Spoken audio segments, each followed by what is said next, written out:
to Inside the Salesforce Ecosystem, where we dive deep with the experts and trailblazers shaping the future of Salesforce. I'm your host, Luke White, and in every episode, we'll be exploring the unique journeys, challenges, and insights of those who make this ecosystem thrive. Today, I'm delighted to be joined by Ewen Clark. He is a VP Solution Architect at mywage and a World Tour speaker. And Ewen has spent 7 years in the ecosystem, so I think he knows a thing or two about the wonderful world of Salesforce we all work in. Ewen, thank you so much for joining me today. Pleasure to have you. Thank you very much. Lovely to be here.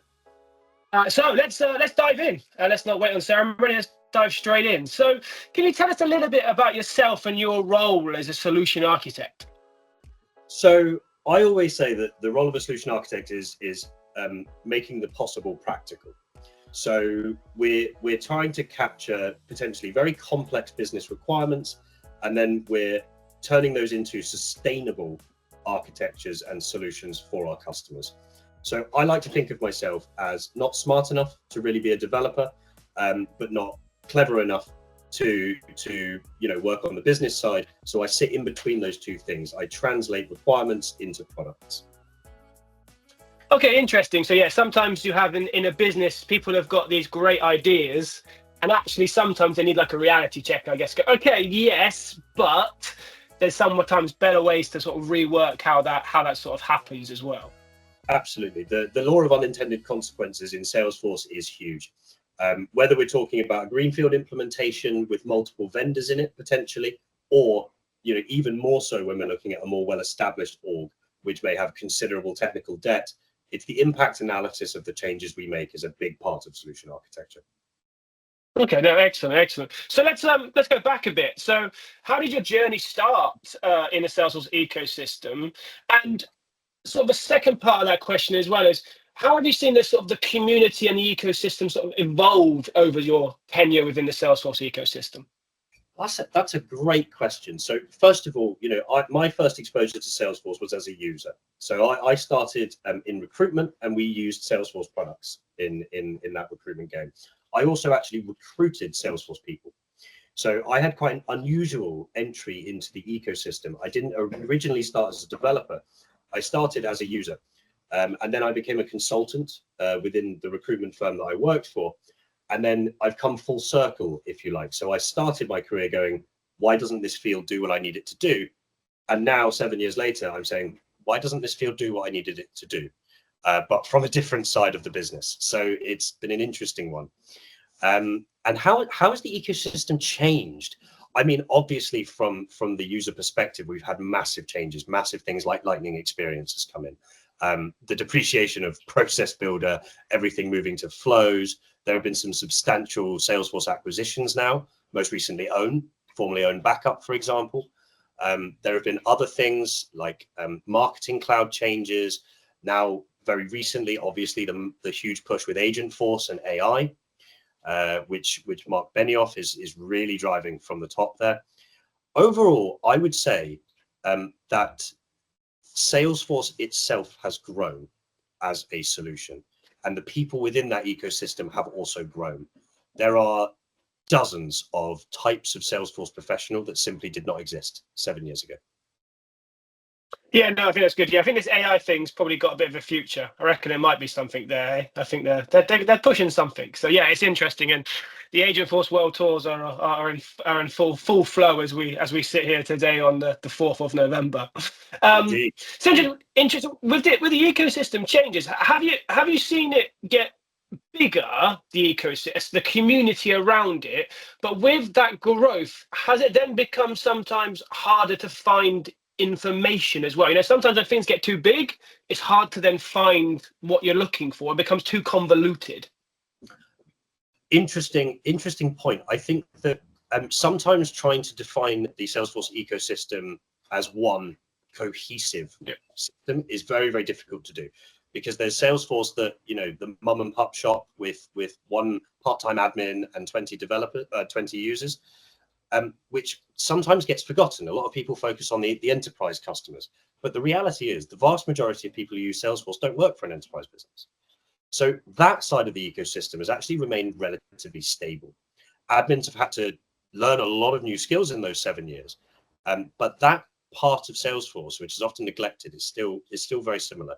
On the enterprise side, however, when you look at, in my view, as a former DevOps guy, it's the release strategy, it's the usage of version control and Git, it's the adoption of proper DevOps principles in release management. That has been the biggest difference. When I started 7 years ago, change sets were just the standard, right? Everybody used a change set to push a change from maybe your very outdated development sandbox directly into production. Now you see a lot more concerted effort to ensure that we follow the same sort of release strategies and QA testing that other platforms enjoy. That, I would say, is the big one for enterprise. Yeah, no, exactly. Yeah, and I think you just said, like, lots of the DevOps out there definitely becoming more complex now, I think, and more of a necessity. We see them ourselves when we go to events, etc. The ones that the big players are out there are out there now, and yeah, it'll be interesting to see if Salesforce ever do an own backup approach to the DevOps, maybe at some point. Who knows? I guess that feels like that might be coming at some point, but who knows? Yeah. Yes, and I feel it's not something that we should theorize or hypothesize on. Absolutely not. Absolutely not. So coming back now more to you. So I personally have been working from home for like over 10 years now. So I was doing it before it was cool and before everyone was doing it. But like, what's a typical day look like for you? And have you got any like routines or habits that you use to sort of keep and stay productive? That's an interesting question. So I am by nature somewhat of a person not really of habit. A lot of my career has been based around flexibility. So it's been, you need to be responsive to client requirements. One of the things about working from home is it's fantastic because we're not in an office. That's great. And it's also expanded the sphere of operations of any business. You and me were discussing about international trips and travel. And we have clients now, almost any Salesforce professional will have either development resources, testing resources abroad, or will have clientele abroad. One of the things that I found very important is having focus time in my day, because it's very easy to get bombarded with constant update meetings, with constant scrum meetings, with client updates, and you end up with a calendar that is 9 till 5 half-hour meetings. And you absolutely need to carve out focus time every single day where you say, unless it isn't urgent, everything is on fire. This is a time where I organize my day, where I make my notes, because I'm also a man who, without notes, I have no idea what I'm doing the next day. So something that I've developed in myself is the ability to have a clear agenda for every meeting, as in bullet points for every half an hour. Why are we here? What are we discussing? And also make sure I have time after that meeting to collate those notes for action points. Yeah, no, I think that's good. And I had to do a similar thing where sort of trying to put in some blockers sort of like after meetings and before meetings in order to really prep, because I hate that feeling of like jumping from one meeting to another is sort of gets slightly chaotic. And yeah. It does. And you can instantly tell people who are in that mindset. We've all been on those calls where people join 1 or 2 minutes late and they're like, right, who are you? Oh, yes, it's this person. And it doesn't. Yeah, it doesn't present a properly prepared person. When I have a meeting with 5 people internally, I'm aware that I'm taking half an hour out of their diaries. So as a sign of respect for them, they are also busy. We should always be prepared for every meeting. It's why I find those preparation slots, post meeting slots, very important. Yeah, I also got into a bit of a habit before of ended up sort of doing lots of tasks sort of 6, 7, 8, 9 o'clock at night, because you don't get the interruptions from the team. Hey, question about this, question about that, can we do this? But then that's obviously not necessarily always the best work-life balance. But I will say though, the working from home part does allow you to drop in half an hour back off dinner with the kids or whatever you're doing. You can really you can be super flexible, to your point earlier on as well. It absolutely does. One of the things about working from home is it is very convenient, but that also means it's very convenient to work outside of your hours. And sometimes, we always try and set boundaries at work. The reality is sometimes those boundaries will be breached, right? Because we understand that we work for businesses have requirements, clients have requirements. Salesforce is very often a business's first interaction with its client base. When we look at recruitment, of course, it's also the interaction with their candidates. It's absolutely vital. If something goes down, we should be responsive. However, particularly in leadership roles, setting those boundaries mean that your staff will also set boundaries. I've found in my experience that if your senior management say, no, I insist, go home at 5, but you are still working afterwards, your team members will feel that that is an obligation from them as well, no matter how much you say it. So it's very, very important that if we set boundaries with our staff, we also follow those same boundaries ourselves. Because otherwise we are putting that obligation onto our team, and that's very unfair, I find. Yeah, I think you're setting an unrealistic standard that, hey, look, I'm not. So what I ended up doing to a certain point was trying, especially like delaying sending emails. Like I'd put them, I might write them all, but then actually they'd be due to send out like the next morning. So therefore my team don't feel like they need to respond to. Or sometimes it'll be a Teams message like late at night, and it's because right, the first point is like, do not reply to this now, or for Monday, or for when you get back, that sort of stuff. And then they still sometimes reply, but at least I've tried to set some sort of boundary for them to try to meet. Yeah, but I think sometimes you tell people, people who love the job, you do it, and it doesn't feel like that. And that's the challenge I think that I have personally, is I do love the job and what I do, so therefore it doesn't feel like it's work if I am picking up something late as well. I completely agree. In fact, I sent a message on Saturday morning saying exactly as you said. These are things to pick up on Monday. Yeah, it's very true. Exactly. That's cool. Right. So now this might be a difficult question to answer to some extent, but what's sort of been the highlight of your Salesforce related career so far? Maybe there's more than one as well. I won't make you just pick one. I think it was my entry into it. So I went from Salesforce provided me with an incredible opportunity in life, like really, really incredible. So before I joined, before I became a Salesforce consultant, about 6 months before that, I was working in bars. So within 7 years, I went from being a bartender to being someone who has some experience. If anyone says they know everything about Salesforce, they show you a liar. Yeah. But some experience. So I don't know of any other technology platform that allows that level of progression. It's let's be frank, completely changed my life. It's changed my entire family's life as well. So that's something that you can't really put a price on. That's more than just salary. That's more than just having your evenings back. That's a sense of worth as well. So that's probably the biggest highlight, is actually my entry to the ecosystem and how quickly you can progress in it. I would say another one is certainly speaking at World Tour, speaking at various engagements. I really like the atmosphere at these sort of Salesforce events. I love speaking to the different vendors, the different ISVs, understanding what the latest is, what the latest and greatest in the ecosystem is. Another highlight, I would say, is the opportunity to expand my breadth of understanding of different places as well. I would never have had the opportunity to spend 4 weeks in India without Salesforce. And it's those sort of things, those human connections that underlie the platform, that I found to be incredibly valuable in my time. No, that's great. And I think some of those points, I think sometimes from people who aren't in the ecosystem or the community, don't realize that there's lots of stories just like yours where you've come from one completely different industry and into Salesforce and thrived. I have a couple of colleagues in the US who have gone through like the talent stacker program and training, etc., to convert those people into having those Salesforce skills. And also like the super mums is another network out there of getting people sort of into the system as well. And so there's loads of those sort of like little communities and groups that have been set up, which I think is great. I think not everyone understands that. Just sort of people's understanding of Salesforce is sometimes very, very sort of vague, and it's like, oh yeah, they sponsor the F1, or I've seen them here. There's always like they know it but don't know why they know it, and I think that is that part of that community is interesting. So yeah, I think there are lots of stories like yours that mine's slightly less boring. I've just been in CRM for 15 years. There's different flavors of it, but eventually finding my way into the Salesforce one in the end. You called out a very interesting one there, and for example, there's an organization called Bootnext Into Business, which focuses on getting ex-service people in the UK into more like post-service jobs, and one of the things they focus on is Salesforce training, for example, and it's that kind of outreach into the more unorthodox entries into tech and into the professional world that I hugely respect about the ecosystem.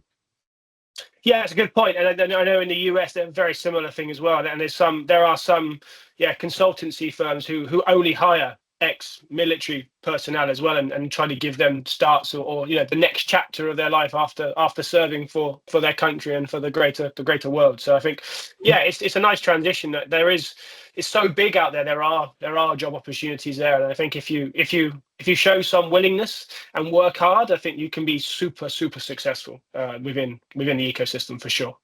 Completely agree. So linked to that, really. So what if you had to sort of narrow it down to a couple of bits? What's your favorite part of your job? There's always rubbish bits. We've all got rubbish bits. We have frustrated days and that side. But what are the favorite parts? I think it's the eureka moment that people get. So I've been currently engaged in a project where there's a lot of manual process. There's a lot, the systems don't talk to each other, essentially. And we're going in and we're re-architecting essentially the entire middle office solution. And I'm showing demos of the work that we're doing so far. And it's things like a simple flow which allows data to carry from one object to another. That current process takes teams of 5-10 people all week to do. It's a click of a button in Salesforce. And you see people's eyes light up and they go, I don't have to manually enter data into 5 different systems anymore. This means that I can go home and see my kids on Fridays. And that kind of eureka moment where they realize that technology is actually going to help improve their lives, that for me is the best part of my job. Right, no, I agree. Yeah, and I think those successes are they are great to see. Actually, the real benefits of the solution and bringing it in, and actually you can sort of the tangible, like you said, that time back, those tangible things. People go, oh yeah, okay, so technology, it does help me actually. It's not a big barrier in there. So I think that's and that's a very good point. So moving more, I guess, to dig a little bit deeper into sort of your role as a solution architect. What's one of the most sort of like challenging projects you've worked on, and how did you approach sort of overcoming those challenges? So ultimately, any project that's completely on platform will have a certain set of expectations and a certain set of experiences in the team. So it's when we have to communicate externally. That's generally speaking where I immediately add time onto a project and cost, because within our organization, we are Salesforce specialists. The client is likely to have some Salesforce expertise, or they will be allowing us to drive the entire implementation. It's always the great unknowns. It's what are we integrating with on the front end? What are we integrating with on the back end? What is your credit control system? What is your accounts payable system? Because many of these are on-prem systems.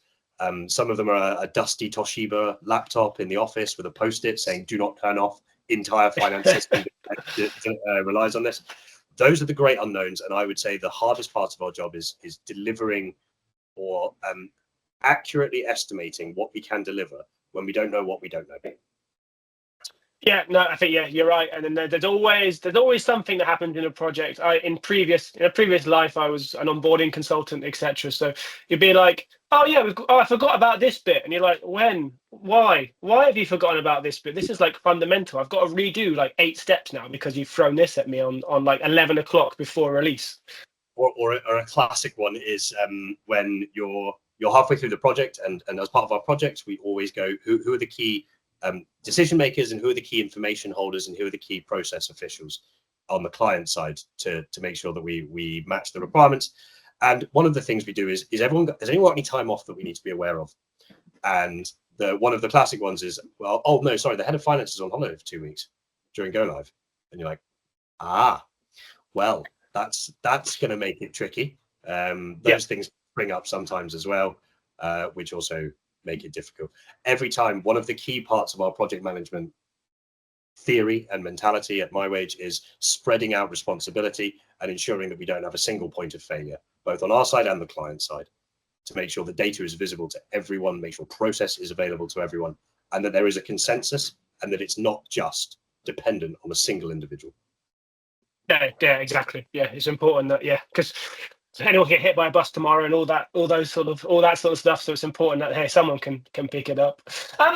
So how do you ensure that sort of like architectural design align with both what the business needs, but also the technical requirements as well, because people have this like, hey, I want this to do this. It's like, okay, but don't quite work like that in the real world.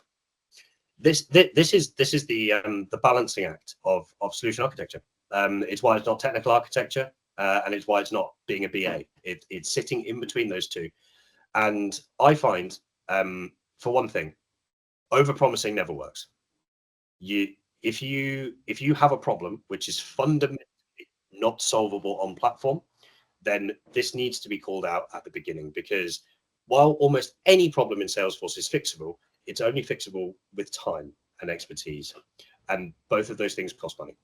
So when we have budgets, when people have projects and expectations on go live dates, one of the big things I do is pushing back with customers and saying, no, sorry, that is not an achievable outcome given your timescale and your outputs. So I would say that one. And also something that stood me in very good stead is, if someone has 3 requirements, then the likelihood is 2 of them will be met correctly, 1 of them is not going to be fully met. And that's just a realistic formula for success. I'm sure you're familiar with the triangle of time, money, and quality. Yeah. That's kind of my guiding principle. And it's something that, as long as we're open and transparent with our customers, they appreciate that as well. Yeah, it's an interesting one, and especially when you are consulting, working with a customer, a prospect or a customer, it's that ability to actually, hang on a minute, you can, okay, they are paying you, but you can push back and say, hang on a minute, that's not quite work. Have you thought about X, Y, and Z? And I think that comes with experience. I think you see more junior consultants sort of just saying, yes, Mr. Customer, yes, Mr. Customer, like the customer is always right. It's like, yeah, the customer is always right, but maybe there's a different way to do it. And I think that comes with experience, a lot of being able to say, just push back a little bit. And normally then you go, oh yeah, you're right. You are, yeah, you do know, you are the expert here. I will just be guided by you as well, which I think is definitely an interesting part. This is very true, and reminds me, yes, yeah, pushback is incredibly important, not just for the preciseness of your estimates and reality, but also to improve your credibility. If you've ever been in any sort of business environment where the person's going, yep, yep, yep, yep, by the 5th yep, you don't really believe he's A, understood your requirements, or B, if it's actually deliverable, because there is no system that can do everything. So we need to hit our quick wins, and then we can move generally forward. And as you say about more junior people and more expertise, it's about taking what customers say at face value. And what I mean by that is, the customer says, the system needs to do this. This formula field needs to do this. You go, no, your business process requires a particular outcome. That, leave how it works to the experts. So dig below the requirement to the actual business need. That's a really key part of solution architecture. Yeah, I agree. It's asking why, but why? Not just to take it as fact that, yeah, that's because the customer told me that. It's like, no, what? But why does it have to be that? Okay, that makes sense. Then you can dig in. We have that similar conversation here when, when you're sort of, you're trying to find out what the pain points are of a customer. It's like, okay, yeah, but you want the system to be quicker, but hang on a minute, but why do you want it to be quicker? Like, just having it quicker doesn't necessarily mean it's going to help anything. It's why do you want it to be quicker? What does that allow? What are the outcomes from that? So yeah, dig in. And I think, in my experience, customers actually go, oh yeah, these guys know what they're talking about. And it builds that trust. To your point, it's that credibility, it's that building that trust, and they'll come back to you then. They'll be a customer then forever almost, because these people understand and are happy to challenge.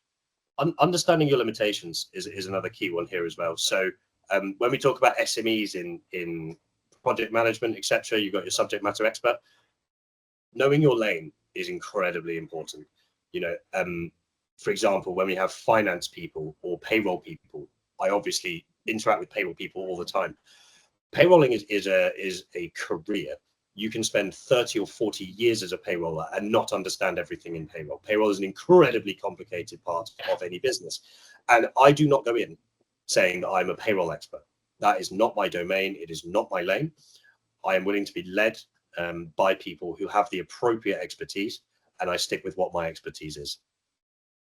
Absolutely, absolutely. So moving on to, I guess, some of the sort of tools or resources. So what do you rely on? What do you use sort of to stay up to date and manage all of the complex sort of Salesforce integrations and projects that you work on today at mywage? I'm a man of Git and Jira. Git and Jira are the bread and butter of any software system, fundamentally. Communicating requirements, assigning requirements to appropriate resources, and maintaining a systematic version control. Salesforce has got better, as we said earlier. It's got better about having source control and proper DevOps processes. But one of the ultimately frustrating things is when you don't have a source of truth for your project. People are changing things in different ways. There's no central review process for changes going into production, and that's when you end up with potentially disastrous outcomes, like data being shared incorrectly. So the Jira and the Git, absolutely vital. We use a lot of tools as well. There's some fantastic free tools out there. I cannot recommend Jetstream enough. Completely free tool, utilized to do formula assessments. You can load, it's got almost like a data loader style thing in it. So you can load objects from records from multiple objects simultaneously, which is fantastic. As well as the ability to compare and data between orgs. So anyone on this call hasn't used Jetstream before, strongly recommend. It's a fantastic tool. Excellent, excellent. I think that's good, and I think it's that ability also, those tools that are accessible and have that point where everyone's got the view of it. So I think that having it, because even remarkably not that long ago, you sort of dealing on projects who are like in a Word template or an Excel template, and someone saves it down locally, and they say just, oh my god, the whole thing just is a chaos. But I think, like I said, like the Jetstream, etc. There's all these systems out there that are even free, let alone the paid versions of stuff that are out there that are all singing or dancing. I think, I think that having it somewhere sort of saved that anyone can access it is vital as well. I think there's because yes, there are the sort of enterprise level tools. You've got your Capados, your gear sets, your auto rabbits, your flowsums and things. But it's about people, process, and tools, and it's in that order. Because if the people, you need the right people in place, and they need a process, because unless you have a correct process, it doesn't matter how good the people are, it's not going to, the project will fall down. The final level is the tooling, because once you've established the correct people, then you establish their competence with the different tools, and then you can create a process based upon that. The last one that you do is the tooling. Ultimately, a very successful project can be done with GearSet and an Excel spreadsheet, as long as the people and the process for that have been defined correctly. Yeah, I agree. I think that's great. That's a great advice. I think making sure people are still at the center of all this is fundamental to any form of success there. There's always a temptation to go and spend loads of money on a tool. So you come into your organization, you go, oh, things are a bit messy in terms of our deployment process. Let's spend loads of money on Capado or GearSet. Well, those tools are not going to fix a poor release process, and they're not going to fix lack of understanding and visibility on the side of the people. Yeah, absolutely. Rubbish in, rubbish out. That's Absolutely. the whole principle for sure. It doesn't matter. You can have the best system in the world, but if what you're putting in is rubbish, then you're only going to get that outcome. A chainsaw is a great tool for cutting down a tree, but if you hold it from the wrong end, not the desired outcome. It chafes a bit, definitely. Cool. So can you share an example where you've had to make like a critical architectural decision that then has significantly impacted the outcome of a project? I'll give you a very recent example. So we have a client with very complex overtime requirements, and we had the project had been putting in these various base rates on one of our sub objects, a related object to the main timesheet object. And I went in and did a final review and realized that the overtime and base rates were all populating on this sub object, but the actual overall timesheet was only calculating the basic pay.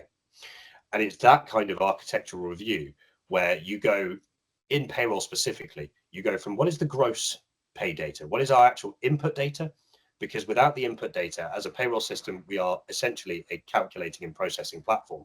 But if the incoming data is not correct, then we cannot then move to ensuring that our calculations are correct, which means that we cannot move to our outputs being correct, our invoices, our backs files, our day books, etc., all the sales ledgers, all of that stuff.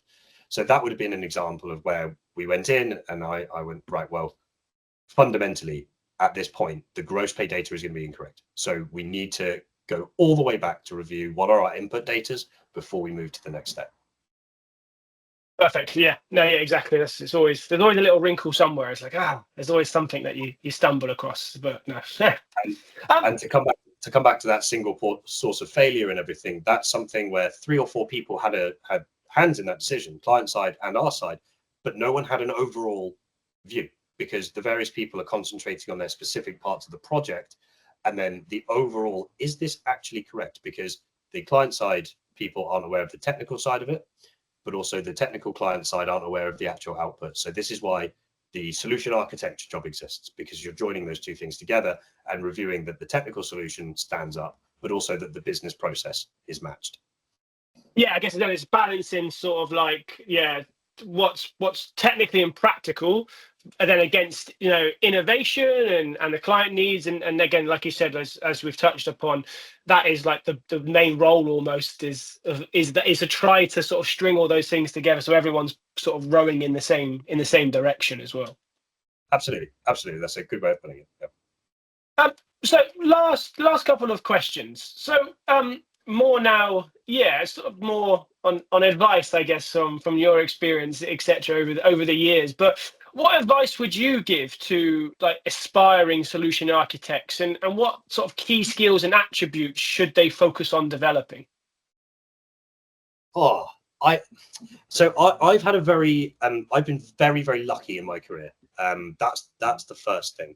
So I can't remember who it was that said it, but it was Arnold Schwarzenegger said, "Never call me a self-made man," because the reality is that all of us are where we are because of the help of others.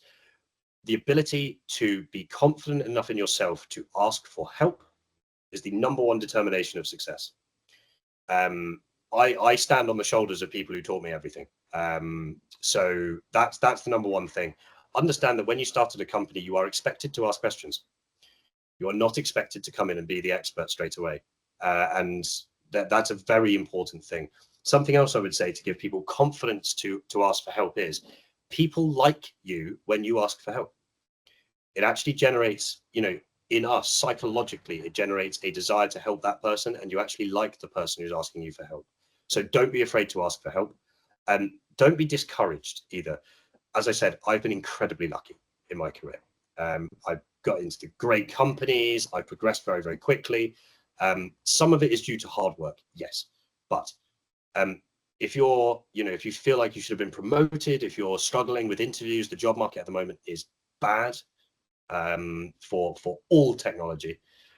Don't be discouraged, because your lucky break could just be around the corner. The other one, the final one I would say is, I was always told there are 3 things that keep you in a job: turn up on time, do your job right, and be liked. And you only need 2 of those things. The interpersonal skills are extremely important. Networking is extremely important. When you get to a certain level in your career, you don't really do interviews anymore. You don't send CVs anywhere. Okay, you get your job because your friend has gone to work for a new exciting company and they want to get you on board. So that's the other. Networking is absolutely vital. As we said, the theme I think of this call is, yes, we're technologists, but it's about people. Yeah, no, absolutely. And I think it's I've been very fortunate in from my side as well, and it is hard work as well, and you do get the lucky break, and everyone needs that. And I think it's a really interesting thing, or you'll know more about this obviously from your recruitment days, but I think there is this misnomer about, right, this person's got all the right, they've worked this company, that must mean they're great. And actually no, they can learn stuff. It's the traits, it's those human traits, because you can teach someone Salesforce. Yeah, anyone can learn Salesforce, but can they learn to be a good communicator? Are they a good person? Do they work hard? Are they willing to sort of innovate and take responsibility, accountability? You can't teach that stuff very easily. So I think sometimes in recruitment that can be sort of missed. And no, just try to think of the traits. Just because they worked at X company doesn't mean they're going to be great for you.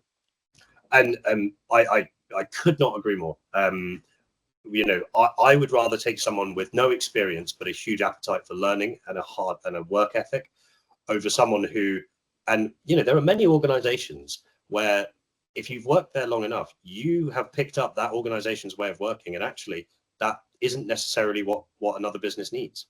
So the classic one is the FANG ones, right? So you've worked at Facebook or Google, you must be amazing. Well, not necessarily. And even if you're amazing at Google, it doesn't mean that you'll be amazing here. So I completely agree. Your innate traits as a person are far more important than whether you've ticked off every single Salesforce cloud and product. Because frankly, if I see a CV with a million different coding languages and a million different Salesforce products on it, I'm not convinced you actually know any of those particularly well. Yeah, it's that sort of it's jack of all trades, master of none to a certain extent at that point. Which of course most of my team who probably won't watch this, but if they do, will go, "That's rich coming from you," because of course that's very much what I am. I am a jack of all trades and master. Yeah, but it's a question of sort of do as I say, not do as I do. So it's not too bad. Yeah. Okay. So as we wrap up, so a final question. What does life outside of work look like for you, and how do you manage that sort of work-life balance with a role that is demanding in a growing company like mywage as well? It's one of the things about startups, right? You work there because you're enthused about it. I believe in this company. I work very long hours for the company, but it's entirely through my choice. The way I balance is I take a step back and I realize payroll, if we get it wrong, people don't get paid. Okay. It is an incredibly critical thing we do. And so that drives every decision we make. We have legal requirements, we have reporting requirements to HMRC, but ultimately people need to get paid what they've worked. It's an ethical decision. That being said, once I am convinced that those elements have been met, I turn off my laptop and I go. And it is simple as that. If the client says, "Oh, actually, we would like that button to be blue, not green," I've met my requirements to you. It is now late, and I am going to spend time with my friends and with my family. Excellent. I think that work-life balance is important, and getting a break from it as well is always good, definitely. And I've always started actually turning my laptop off. That's the one thing I did. That also helps with just the laptop working better after leaving laptops on for months on end, etc., but not restarting them. But I also found then you're less like, oh, I'm just going to check, because you've got to wait for them. Okay, they don't take very long to boot up anymore, but even then it's just an extra step, and sometimes that can just create that distance a little bit from it as well. I completely agree. I would say as you as your career progresses, you'll find you move from doing things on the platform on a laptop to writing emails on the laptop. And the final step is, unfortunately, it's a phone job. You're mostly calling people from various client locations on the way to the airport. And then it becomes a little bit harder to switch off. But that's the price of senior responsibility. Yeah, that's why I do like plane travel, because you can sort of turn off most of the stuff that I need. You need the internet for, and okay, plane internet is getting better, but it's not great. So almost it enforces that stop sometimes as well, which can be helpful. I think salespeople around the world, once Wi-Fi started getting onto planes, started going, "Oh no, I was gonna sleep for 6 hours. Now there's no excuse." Yeah, or I'm just going to complete Netflix in that 6 hours or something like that, or other streaming platforms are available in true BBC style, I suppose. But impartiality. Well, thank you, Ewen. Absolute pleasure to have you join us today. Thank you very much for your time, and best of luck. I know you've got some exciting trips coming up and work events, etc. And then of course then we're running into Christmas as well. So it's all go for the rest of the year. We are. Thank you very much for having me. Absolute pleasure. Cheers, Ewen. Ciao. Bye bye.